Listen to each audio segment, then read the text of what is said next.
Le statut de la femme en Côte d'Ivoire est en pleine gestation.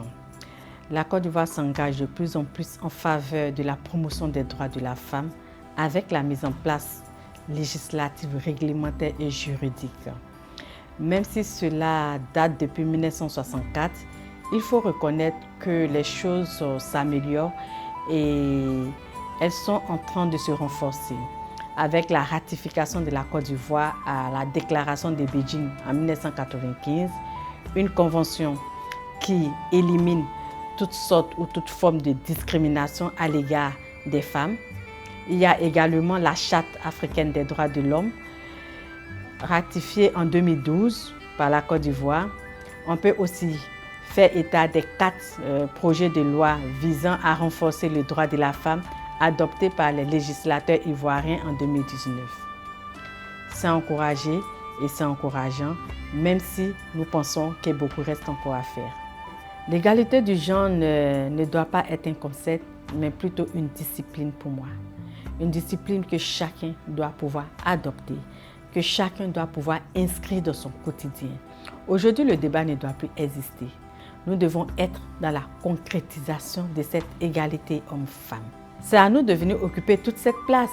Ce n'est pas aux politiques de venir occuper ces places pour nous, puisque les lois sont déjà votées et sont en train d'être parfaites. C'est vrai, beaucoup de choses ont été faites, beaucoup reste encore à faire, mais nous continuons le combat pour que nous puissions occuper la place de la femme en premier rang. J'étais dans un pays où il y avait un coup d'État, où je suis arrivée. J'étais dans la zone occupée par les rebelles. Et quand j'ai sorti ma caméra, j'ai commencé à travailler, j'ai commencé à filmer.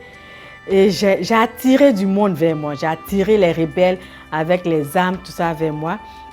Et j'étais étonnée. Je cherchais à comprendre et j'entendais « Madame la camératrice ». Ah, femme aussi prend caméra pour venir. Donc les gens n'étaient pas habitués à voir des femmes journalistes prendre des caméras. Donc c'était quelque chose de nouveau, quelque chose de drôle en même temps parce que le féminin de caméraman qui devait être camérawoman était camératrice.